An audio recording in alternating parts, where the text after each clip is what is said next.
Olá, meu nome é Paulo Cogos e esse vídeo é sobre a não existência desta aberração jurídica que é o direito de imagem. Quantas vezes você não foi participar de algum programa televisivo e o sujeito te entregou ali uma ficha dizendo: eu autorizo essa emissora a divulgar a minha imagem? Quem é você para autorizar ou não? Eu vou explicar nesse vídeo por que se trata de uma aberração jurídica, uma violação completa do direito natural, fruto do momento histórico neossofista que nós vivemos no campo do direito. A ideia de fazer esse vídeo surgiu quando eu vi uma polêmica envolvendo a atriz e cantora Jennifer Lopez. A Jennifer Lopez fez uma crítica ao Trump, à política de imigração do Trump, dizendo que ele separa as famílias na fronteira mexicana. Nesse vídeo eu não vou entrar nos méritos de imigração, é sobre direitos de imagem. Mas para fazer essa crítica, a Jennifer Lopez colocou no perfil dela de alguma rede social ali uma foto de uma menininha latina chorando. Uma menininha. E é como se fosse uma menininha que foi separada dos pais na fronteira. O fato é que essa menininha não foi separada dos pais, ela mora num país latino aí, Honduras, El Salvador, sei lá.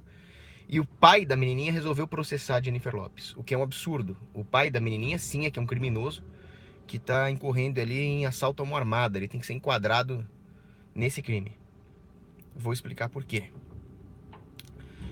A Jennifer Lopez tem a opinião dela sobre imigração. Não interessa se nós concordamos ou não. O fato é que ela tem direito de dar opinião, como qualquer um tem. Defendamos esse direito até a morte, para lembrar uma frase de Voltaire. E ela resolveu expressar colocando a imagem da menininha. Não se trata de uma fraude, porque ninguém vai pensar que aquela menininha é a Jennifer Lopez ou vice-versa. Claramente ela usou essa foto no perfil, mas todo mundo sabe quem é a Jennifer Lopez. Então não se trata de uma falsidade ideológica fraudulenta, se passando por outra pessoa.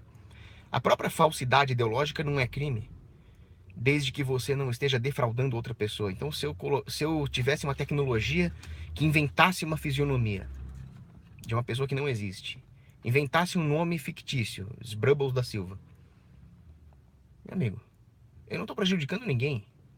Eu posso estar cometendo falsidade ideológica, mas tem alguma vítima? Não, então não é crime. Para lembrar o Daniel Fraga, sem vítima, sem crime. Claro que eu discordo de muita coisa dele, mas isso é verdade. No caso do direito de imagem, tampouco há vítima, porque a vida da menininha não está sendo violada, a propriedade da menininha não está sendo violada, a liberdade da menininha não está sendo violada e ela não está sendo defraudada de nenhuma forma. Logo, ela não é uma vítima. Por que não existe direito de imagem? Ora, você sai na rua. Você sai na rua de capacete, de balaclava? Dificilmente. Então as pessoas estão te vendo na rua. Você tem o direito de obrigar todos os transeuntes a fechar os olhos quando vossa eminência sai na rua? Não. Então as pessoas estão olhando para você e você não pode fazer nada quanto a isso, não sei se trancar em casa. Você poderia punir as pessoas por olhar para você? Não. E se fosse uma situação constrangedora? Também não. Você pode estar andando na rua, apertado, o único banheiro que tem é o de um sex shop, você entra no sex shop, mas só para usar o banheiro. Você pode obrigar todo mundo a fechar o olho na hora que você sai do sex shop, só para não pensarem que você está lá consumindo produtos pecaminosos e morais? Não. As pessoas vão pensar o que elas quiserem pensar. Problema seu, você que quis usar o banheiro do sex shop. Caso contrário, vou dar um exemplo de uma das primeiras formas de direito de imagem. A lei de Godiva. A lei de Godiva resolveu atender o pedido do marido de andar nua a cavalo pela cidade, com a condição de que o marido cortasse impostos. Parece bem libertária, né? Mas ao mesmo tempo havia uma proibição de olhar para ela. Todos tiveram que se trancar nas casas. Aí teve um sujeito que resolveu dar uma bisoiada lá na lei de Godiva, o Pippington, famoso Pippington, segundo a lenda. Pippington of Coventry. E como punição, ele foi morto ou cegado, de acordo com a variação da lenda. Tá aí a primeira forma de direito de imagem. Ninguém tinha direito de fazer isso com o Pippington, ele foi uma vítima. A não ser que você seja um psicopata que concorde que o Pippington seja cegado ou morto por olhar pela janela dele, da própria casa dele, você há de concordar comigo que não existe direito de imagem. Outras pessoas poderiam... Não, então, desenvolvendo um pouco mais esse argumento. Nós andamos na rua, estamos emitindo fótons. Os fótons saem do nosso corpo, entram em algum sistema que captura esses fótons, seja natural, o olho humano, seja artificial, uma câmera, um celular, um engenho fruto da engenhosidade humana. Você é proprietário desses fótons? Claro que não. Eu sou proprietário de um fóton que foi emitido pelo meu corpo. Eu sou proprietário do aparelho que capturou esses fótons? De forma alguma. Agora, é muito mais relevante do que a imagem sensível que as pessoas fazem de mim, é o que elas realmente estão pensando de mim. Isso é muito mais relevante para a minha reputação. É um conhecimento muito mais completo. Então, Santo Tomás de Aquino dizia que as informações sensíveis que chegam aos nossos 5 sentidos fazem parte do conhecimento sensível, mas que ele é inferior, ele é menos elevado, menos completo do que o conhecimento intelectivo. Aquilo que nós depreendemos usando outras faculdades da nossa inteligência, mas com base naquilo que nos chega através dos 5 sentidos. Se nós proibirmos o direito de imagem, nós estamos a um passo de ter uma polícia do pensamento. Afinal, o pensamento é mais relevante que a imagem. Até os índios Yanesha, lá da Amazônia peruana, sabiam disso. Os índios Yanesha diziam aquilo que nós percebemos através dos sentidos é inferior àquilo que nós podemos perceber com uma, eles chamavam de vitalidade sensível. É interessante estudar a antropologia, porque nós vemos uma meta-antropologia. Como que os diversos grupamentos humanos pensam o homem. E embora eles nunca tivessem tido conhecimento com a perene filosofia, com a escolástica, eles sabem muito bem que aquilo que você pensa de uma pessoa é mais relevante do que aquilo que chega até você. Então, se nós proibirmos o direito de imagem, o próximo passo é proibir pensamentos livres a respeito de determinadas pessoas, a respeito de determinados grupos. Daí para uma ditadura totalitária, como a polícia do pensamento, crime-ideia, como dizia o George Orwell, é um passo. Bom, aí outros vão dizer o seguinte, mas, Cogos, se você acabar com os direitos de imagem, você vai falir boa parte da indústria. Ótimo, é para falir mesmo. Setor improdutivo é para falir. Mas aí você não vai acabar com a carreira das modelos, por exemplo? As modelos não vivem do direito de imagem? Não. Não é isso que é escasso. O que as modelos têm de escasso é a aparência e o tempo. Então, elas têm uma determinada conformação ali, elas vão até o estúdio e elas posam, sei lá, para uma determinada grife de roupa, por exemplo. Só que aí tem o direito de imagem. O direito de imagem é improdutivo. Ele não serve aos propósitos de divulgação da marca de roupa, não premia diretamente a modelo, não premia diretamente o dono da grife. Quem vive disso é uma gigantesca indústria de advogados, de detentores de direito de imagem. E isso prejudica o mercado. Algumas modelos podem acabar sendo muito bem pagas, sim. E algumas grandes empresas de roupa, que têm cacife financeiro para contratar essas modelos, podem acabar lucrando, sim. Mas não é isso que nós estamos buscando. Nós estamos buscando, em primeiro lugar, a ética e depois a prosperidade do mercado. Então, se nós acabássemos com o direito de imagem, o que ia acontecer? As modelos iriam à falência? Não. Continuaria havendo lojas de roupa, marcas de roupa, dispostas a contratar essas modelos. Mas essas imagens estariam disponíveis no mercado para empresas menores. Então nós teríamos uma fragmentação do mercado. Empresas menores que hoje não podem competir porque elas não podem pagar caro pela imagem de uma modelo famosa, finalmente poderiam competir. Mas então por que a grande iria contratar modelo em primeiro lugar se depois essa imagem vai ser usada pelas menores? Porque, justamente, se o mercado vai ficar mais competitivo, eles vão precisar procurar um diferencial para manter aí o seu market share, o seu market cap. Então, os modelos vão ser ainda mais bem pagas, porque é nelas que está o gargalo. O mercado vai recompensá-las pelo gargalo. Esse é o processo natural, praxeológico, catalático. Então, as grandes grifes aí vão pagar modelo por alguma campanha mais agressiva, mais exclusiva, para ela usar a roupa no cotidiano e assim por diante. O que vai acontecer, o setor que vai ter um downsizing é o setor de advogados. Advogados de direito de imagem, toda essa burocracia aí. Isso sim vai ter um downsizing. Isso é excelente. Esses advogados vão ter que fazer alguma coisa mais produtiva, como por exemplo recalchutar pneu. Isso é ótimo. Advogados são importantes. Quando bem usados, eles podem evitar que pessoas de boa fé sejam exploradas por pessoas de má fé. Mas no caso do direito de imagem, é o contrário. Pessoas de má fé dispostas a processar os outros por essa porcariazinha, estão sendo subsidiadas por essa instituição jurídica grotesca que a sociedade moderna inventou.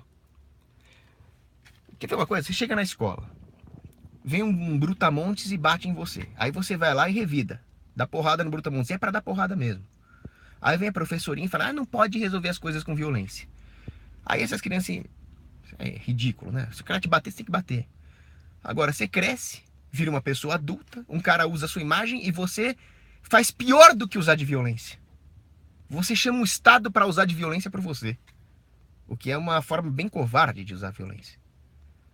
Então, olha a incoerência da sociedade. Você não pode bater num cara que te bate, mas você pode mandar o Estado assaltar um cara que usa a sua imagem. Não era para resolver as coisas sem violência? Onde é que nós vamos parar? Agora, eu estava argumentando aqui sobre o mercado de modelos, etc.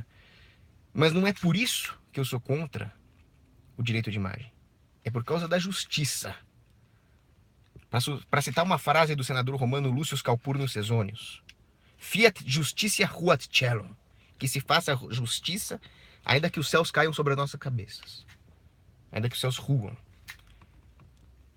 Eu vou agora dar alguns argumentos para mostrar por absurdo, ad absurdum, por que não tem que existir direito de imagem. Vamos supor que eu esteja ali em Paris, Tour Eiffel. Aí eu vou lá, tiro um selfie lá da minha cara gorda ali em frente à Tour Eiffel. Pá! Sai uma celebridade atrás de mim. Aí eu vou lá no meu Twitter, lá que seja, e posto, olha a minha foto na Torre Eiffel. Nem sabia quem era essa celebridade. Essa celebridade pode me processar? Claro que não. Tirei minha foto na Torre Eiffel. Sei que se vire agora. Ou uma montagem. Qual o problema de fazer uma montagem? As pessoas vivem fazendo montagens comigo, por exemplo. Já fizeram montagem comigo de tudo quanto é jeito. Isso porque eu sou uma sub celebridade de YouTube. Qual o problema? Não é verdade mesmo? E se fosse verdade, é crime falar verdade? Não é crime nem falar mentira. A não ser que você esteja, com essa mentira, defraudando alguém. Mas se eu mentir minha idade, por exemplo, sem um contrato, sem que alguma parte seja prejudicada. Se eu mentir minha altura. Ou, por exemplo, se eu falar que o carro que está na minha frente aqui, que eu estou parado aqui, é um carro preto, quando na verdade é um carro cinza. É crime mentir? Se uma imagem é a captura fotográfica de algo que realmente aconteceu, ainda que seja uma sombra da totalidade da realidade, aquela foto nós podemos muito bem dizer que é verdadeira, ainda que seja uma sombra da realidade. É crime falar a verdade agora? Olha o absurdo que nós chegamos. Vamos supor que exista um pintor super realista, aqueles hiperrealistas. Apesar de não ser meu estilo favorito, eu gosto do hiperrealismo, né? Vamos supor que um hiperrealista, mas com o grau de perversão sexual do Caravaggio ali, resolva fazer uma pintura dele mesmo dormindo com uma celebridade, com uma atriz famosa. Quase que uma foto. Alguém poderia dizer, olha, ele só poderia ter feito uma pintura dessa se realmente aconteceu e ele usou um espelho como modelo. Bom, para todos os efeitos, é uma pintura. É crime pintar um quadro agora? Por mais que seja hiperrealista? Então, com tudo isso, nós provamos que o direito de imagem é, de fato, uma aberração jurídica. Existem situações em que poderia proibir a divulgação de uma imagem, mas não pelo direito de imagem em si, mas por outro fato jurídico de violação de direito natural que aquilo poderia acarretar. Um exemplo disso são as forças especiais. Os comandos de operações especiais dependem da preservação da sua identidade para poder operar atrás das linhas inimigas sem ser detectados. Operações irregulares ali com civis do país inimigo, etc. Então, se a identidade deles for divulgada, a operação toda é comprometida. Então, aí é um motivo de segurança nacional. Não é direito de imagem. Por esse motivo, você não pode divulgar a imagem do rosto dos comandos de operações especiais. Um outro exemplo, vamos supor que a sua nação esteja travando uma guerra justa contra um injusto agressor. Você pode tirar uma foto dos movimentos militares classificados da sua nação e divulgar na internet? Claro que não. Senão o inimigo vai ver o que está acontecendo, vai detonar com as suas tropas. E o seu lado é justo, Assumimos isso como premissa. O inimigo é um injusto agressor. Então você está colaborando com o inimigo. Esse é um caso. Mas não é pelo direito de imagem, é pela segurança nacional. Outro caso. Você tem um contrato de non-disclosure. Aí, se você divulgar a imagem, é uma quebra de contrato. Não é o direito de imagem, é o direito de contrato. Pacta sunt servanda. Então são esses os casos. Eu vi que tem aí no comentário gente falando que você que é anarcocapitalista está falando de segurança nacional. Segurança nacional continuaria existindo no mundo sem Estado, né? Não é o tema desse vídeo, mas é a segurança de uma nação. Tá? Não estou defendendo o Estado-nação. Existe uma diferença entre nação e Estado-nação, tá? Mas só para o pessoal parar de reclamar. Agora, tem uma outra questão importante que é a seguinte. A reputação das pessoas estaria muito mais protegida num mundo onde não existisse direito de imagem. O Walter Block chega a tratar brevemente disso quando ele fala no direito à chantagem, no direito à calúnia, no direito à injúria e no direito à difamação. Eu concordo plenamente com o Walter Block nesses pontos. Você tem direito de injuriar, caluniar quem você quiser. O que você não tem direito é de fazer uma denunciação caluniosa.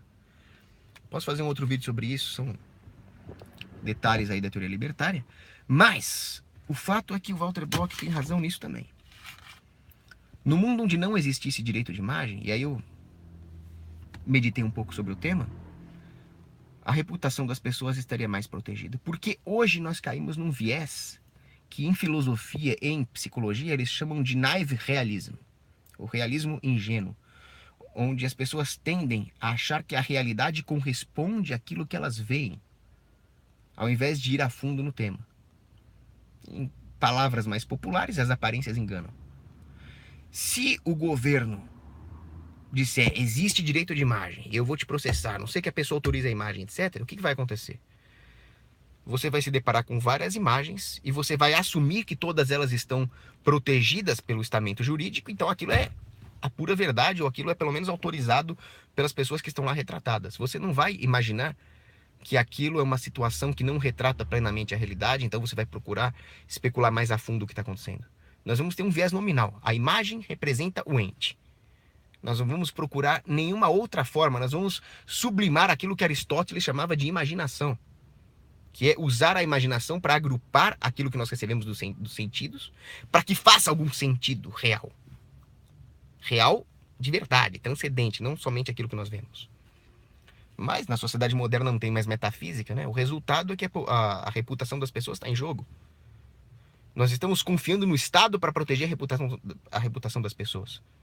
Toda vez que o governo se mete a fazer isso, não, é proibido injúria, é proibido calúnia, é proibido difamação, proibido divulgar imagem sem autorização, nós estamos vulnerabilizando as pessoas. Nós assumimos que aquilo é aquilo. Quando a verdade é a seguinte, a verdade é que quase tudo que você vê é falso. As propagandas são falsas, a mídia é falsa. O que você conhece a respeito dos outros é tudo falso.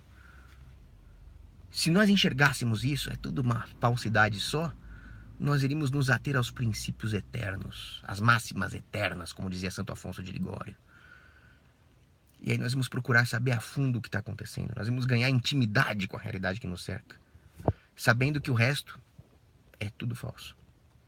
Agora, quando o governo se mete e fala, não, tem direito disso, tem direito daquilo, nós assumimos que não é falso, que é verdadeiro. É complicado. Agora, o que me impressiona é que as pessoas defendem isso. Será que elas não passam pela cabeça? Será que não passa pela cabeça delas o precedente jurisprudencial que elas estão abrindo? Que isso pode resultar numa ditadura do pensamento? Você quer privacidade? Você quer que não saiam tirando as fotos suas por aí divulgando? Simples. Defenda mais propriedade privada, mais direito de propriedade, não menos. Tem um artigo muito bom no Mises Institute americano, que o Mises brasileiro não é mais Mises, é uma palhaçada social-democrata aí. Mas o Mises Institute americano tem um artigo muito bom do Jeremiah Dye, que não é nem um artigo, é um comentáriozinho bem pequeno. Ele diz o seguinte: propriedade privada te dá privacidade. É só você ver a raiz etimológica, privada, privacidade. Então, no mundo sem Estado, as celebridades, que também são gente, elas teriam à disposição, e o mercado ofereceria isso para elas, ruas, condomínios, estabelecimentos comerciais, praias, onde elas pudessem caminhar sossegadas, sem os paparazzi. Aliás, o artigo se chama Ética dos Paparazzi, The Paparazzi Ethics. Porque isso seria contratualmente proibido, não mais pelo governo, mas teria um lastro jurídico sólido, que é o contrato.